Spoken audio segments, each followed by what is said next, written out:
Há um tipo de pessoa que parece ter um botão interno de sim automático. Você já reparou como algumas pessoas aceitam todos os pedidos, assumem todas as tarefas, dizem claro até quando estão afogadas? Enquanto a maioria de nós hesita antes de comprometer tempo ou energia, elas agem como se a palavra não simplesmente não existisse em seu vocabulário. Mas por trás dessa disponibilidade constante muitas vezes esconde-se uma teia complexa de emoções, medos e crenças que poucas pessoas entendem de verdade. Antes de qualquer coisa, é importante dizer, não há nada de errado em ser solícito. O mundo precisa de pessoas generosas, que se importam e estão dispostas a ajudar. Mas quando o sim se torna um reflexo, quase uma compulsão, é sinal de que algo mais profundo está em jogo. Talvez você conheça alguém assim. Ou talvez, ao ler isso, se reconheça nessa descrição. Se for o caso, saiba que você não é fraco, nem preguiçoso, nem mole. Você apenas aprendeu, em algum momento da vida, que dizer não era mais perigoso do que dizer sim. Para entender por que isso acontece, precisamos voltar à infância. Crianças que crescem em ambientes onde o amor era condicional, onde a aprovação dos pais, professores ou cuidadores dependia de bom comportamento, notas altas ou obediência cega, aprendem cedo uma lição cruel: ser amado significa ser útil. Se você era elogiado apenas quando fazia algo pelos outros, seu cérebro internalizou a equação: eu valho pelo que dou, não pelo que sou. Com o tempo, essa crença se transforma em um piloto automático emocional. Cada sim é uma tentativa desesperada de garantir que não será abandonado. Mas não são só as experiências infantis que moldam esse padrão. Muitas pessoas desenvolvem a incapacidade de dizer não na vida adulta depois de traumas, relacionamentos tóxicos ou ambientes de trabalho abusivos. Imagine alguém que, ao recusar um pedido, já ouviu frases como "você é egoísta, ninguém mais vai te ajudar", ou "sem você, isso não sai". Com o tempo, o cérebro associa o não à culpa, rejeição ou até punição. É como se houvesse um alarme interno que dispara sempre que a pessoa pensa em estabelecer um limite: perigo. Se você disser não, vai perder tudo. O curioso é que por trás dessa aparente generosidade, muitas vezes esconde-se uma raiva silenciosa. Quem nunca diz não acaba acumulando ressentimento, afinal está sempre fazendo coisas que não quer, enquanto suas próprias necessidades são ignoradas. Essa raiva, no entanto, rara vez é direcionada a quem realmente deveria, a si mesmo.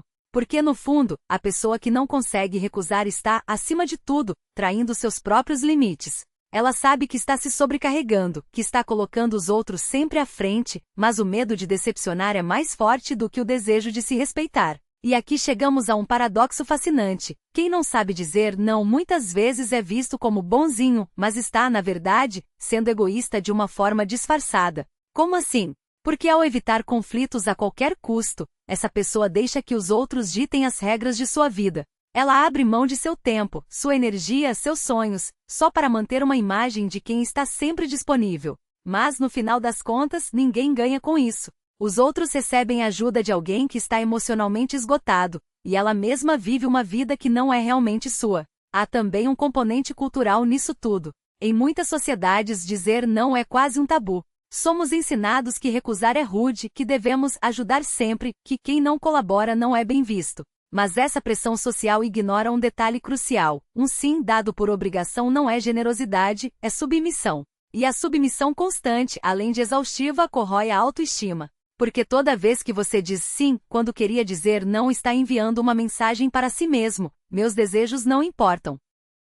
Então, como sair desse ciclo? O primeiro passo é reconhecer que dizer não não é um ato de egoísmo, mas de autopreservação. É como colocar uma máscara de oxigênio em um avião antes de ajudar os outros. Se você não se cuidar primeiro, não terá condições de cuidar de ninguém. Comece pequeno. Diga não a coisas que não têm grandes consequências, um convite que não te interessa, um favor que não te afeta diretamente. Observe como se sente. No início pode haver culpa, ansiedade, até medo. Mas com o tempo você vai perceber algo surpreendente. O mundo não desaba quando você estabelece limites.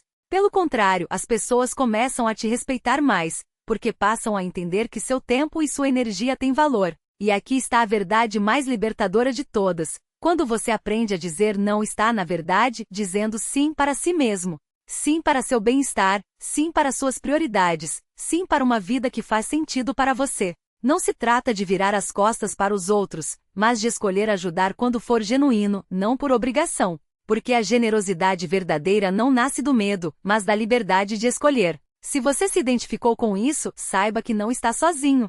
Milhões de pessoas lutam com esse mesmo desafio todos os dias. E a boa notícia é que assim como se aprende a dizer sim automaticamente, é possível reaprender a dizer não com gentileza, firmeza e, acima de tudo, amor próprio. Então, da próxima vez que alguém te pedir algo e você sentir aquele aperto no peito, respire fundo e lembre-se, você não é obrigado a carregar o mundo nas costas. Às vezes, o ato mais corajoso que pode fazer é simplesmente dizer, desculpe, mas dessa vez, não darei conta. E está tudo bem. Mais do que bem, é necessário. Gostou dessa reflexão? Se você também tem dificuldade em dizer não, comenta aqui embaixo. O que mais te impede de estabelecer limites? Compartilhe este texto com quem precisa ouvir isso hoje. E se quiser mais conteúdos como esse, ativa as notificações para não perder as próximas publicações. Até a próxima e lembre-se, seu não pode ser o sim que sua alma estava esperando. Continuação do texto original, expandido com técnicas de engajamento. Mas por que é tão difícil dizer não? A resposta não está só na educação que recebemos, seja gentil, ajude sempre, mas em algo mais profundo. O medo de sermos vistos como egoístas, incompetentes ou pior, de sermos abandonados. Desde crianças, aprendemos que amor e aceitação muitas vezes vêm atrelados a fazer o que os outros esperam. Se eu disser não, vão gostar menos de mim. Essa crença, mesmo inconsciente, se enraiza como um script que repetimos na vida adulta. E aqui está o paradoxo. Quando dizemos sim por obrigação, estamos, na verdade, dizendo não para nós mesmos. Cada vez que ignoramos nossos limites, estamos enviando uma mensagem para o nosso subconsciente. Suas necessidades não importam tanto quanto as dos outros. Com o tempo, isso se transforma em ressentimento silencioso, exaustão ou até doenças físicas. Sim, o corpo cobra o que a mente cala. Pense nisso. Se um amigo chegasse para você e dissesse, estou me sentindo esgotado, mas não consigo parar de ajudar os outros, o que você responderia? Provavelmente algo como, você precisa se cuidar também. Por que então, não dizemos isso a nós mesmos com a mesma convicção? O poder do não como ato de amor, sim, você leu certo. Dizer não não é um ato de rejeição, é um ato de preservação. É como colocar oxigênio em você antes de ajudar alguém a respirar. Quando você estabelece limites, está dizendo, eu me respeito o suficiente para não me sobrecarregar. Minha energia é valiosa, e eu escolho onde investi-la. Meu sim tem mais peso quando não é automático. E aqui vai uma verdade incômoda, as pessoas que se importam com você de verdade não vão desaparecer porque você disse não uma vez. Quem some são aqueles que só estavam ali pelo que você poderia oferecer, e francamente, esses não merecem espaço na sua vida. Como dizer não sem culpa, um guia prático para almas generosas. Se você é daqueles que já sentiu o estômago embrulhar só de pensar em recusar um pedido, aqui vão 3 estratégias testadas para começar a praticar hoje. O não com alternativa, para quem tem medo de decepcionar. Não vou poder ajudar com esse projeto agora, mas posso indicar alguém que pode te apoiar. Porque funciona. Você não deixa a pessoa no vazio, mas também não assume a responsabilidade. 2. O não com delay para ganhar tempo e evitar respostas impulsivas. Deixa eu verificar minha agenda e te dou um retorno até amanhã. Porque funciona. Quebra o piloto automático do sim e te dá espaço para avaliar se aquilo cabe na sua vida. 3. O não direto, mas gentil, para situações que não deixam margem. Lamento, mas não vou conseguir dessa vez. Obrigado por pensar em mim. Porque funciona. Firmeza mais gratidão igual combinação que desarma até os mais insistentes. Dica bônus. Se a culpa bater depois, pergunte a si mesmo. Se eu estivesse doente, eu diria sim para isso? A resposta vai te mostrar o quão distorcida está sua escala de prioridades. O que acontece quando você começa a dizer não? Prepare-se porque os resultados podem te surpreender. Sua energia mental aumenta, menos obrigações igual mais espaço para o que realmente importa. Suas relações se tornam mais autênticas. Quem fica é porque gosta de você, não do que você faz por eles. Você atraiu oportunidades melhores. Quando para de dizer sim por medo, abre porta para o que realmente deseja. Sua autoestima cresce. Cada não é um lembrete de que você merece respeito, inclusive o seu próprio. E o mais irônico? As pessoas passam a te valorizar mais. Porque no fundo, todos nós respeitamos quem tem limites claros, mesmo que inconscientemente invejemos essa coragem. Um convite para reescrever sua história. Imagine daqui a um ano. Você olha para trás e vê. Menos ressaca emocional por ter dito sim, quando queria dizer não. Mais orgulho de si mesmo por ter honrado seus limites. Relações mais leves, porque finalmente parou de se sacrificar para ser aceito. Esse futuro começa hoje com um único não, mesmo que pequeno. Um não para o happy hour que você não quer ir. Um não para o favor que vai te sugar a energia. Um não para a culpa que insiste em te perseguir. Sua vez, o desafio dos 7 dias. Que tal um experimento? Nos próximos 7 dias, diga não para pelo menos uma coisa que você faria por obrigação. Pode ser um convite, um pedido, uma tarefa extra. Observe como se sente depois. Anote. O que mudou no seu humor? Como a outra pessoa reagiu? Soiler, 90% das vezes, não é o fim do mundo. O que você ganhou em troca? Tempo? Paz? Autoconfiança? Compartilha nos comentários. Qual foi o seu não e como se sentiu? Vamos criar uma onda de libertação coletiva e porque sim, você não está sozinho nisso. Para refletir e levar na alma. Dizer sim a tudo é dizer não à sua própria vida.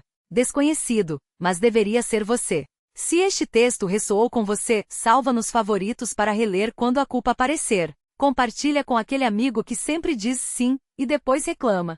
E claro, ativa as notificações para não perder as próximas reflexões, porque sua jornada de autoconhecimento merece companhia.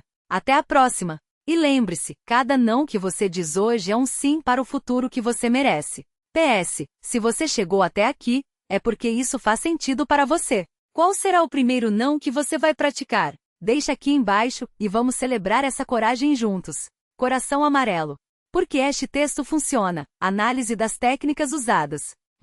Estrutura em ondas. Começa com uma pergunta provocativa. Por que é tão difícil? Mergulha nas causas profundas. Medo de abandono, crenças infantis. Oferece soluções práticas, os 3 tipos de não e termina com um desafio concreto. 7 dias mais mensagem empoderadora. 2. Engajamento emocional. Validação constante. Se você é daqueles que já sentiu o estômago embrulhar, o leitor se sente visto. Contraste impactante. Dizer sim a tudo é dizer não à sua própria vida. Frase viralizável. História projetiva. Imagine daqui a um ano. Faz o leitor visualizar benefícios. 3. Call to action CTA em camadas. Reflexão. Qual será o seu primeiro não? Compartilhamento. Compartilha com aquele amigo. Ação concreta. Desafio dos 7 dias.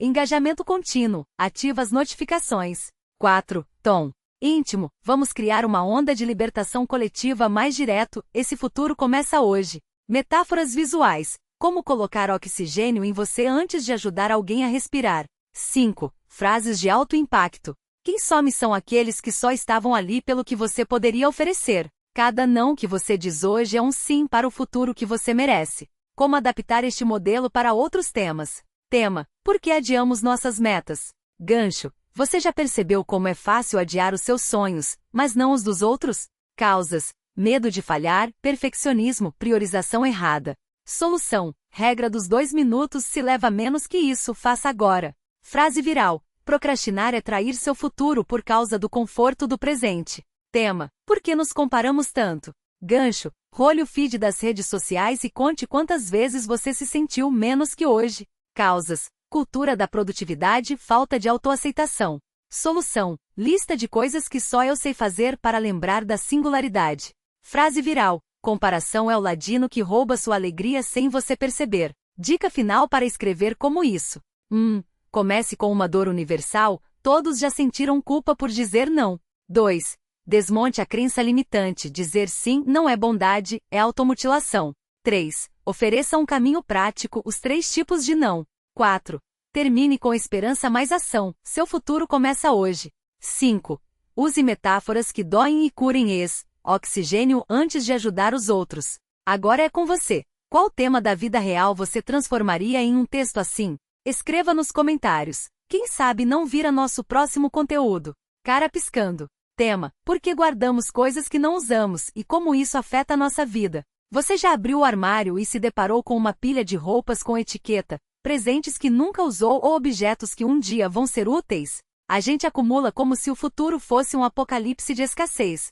Mas será que o problema não é o medo de deixar ir? E o que isso diz sobre a gente? Não é só bagunça. É uma coleção de e se eu precisar desse vestido daqui a 5 anos? E se aquele livro for útil em uma crise existencial? E se? A gente vira curador de um museu de possibilidades, onde cada objeto é uma promessa não cumprida. Mas por trás desse acúmulo, esconde-se algo mais profundo. O medo de esquecer e ser esquecido. Aqueles bilhetes amarelados, o ursinho de pelúcia, a camisa do ex. Não são coisas.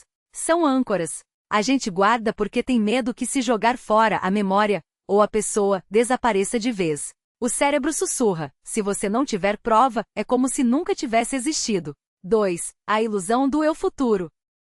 Compramos cursos que nunca fazemos, roupas que não vestimos, panelas que não usamos, porque nosso eu de amanhã é uma versão melhorada, mais magro, mais disciplinado, mais feliz. Só que esse eu não chega. E a gente fica preso no limbo do quase, rodeado de coisas que representam quem a gente queria ser, mas não é. 3. A culpa disfarçada de utilidade. Isso foi caro, foi presente, pode servir um dia. A gente confunde valor sentimental com obrigação.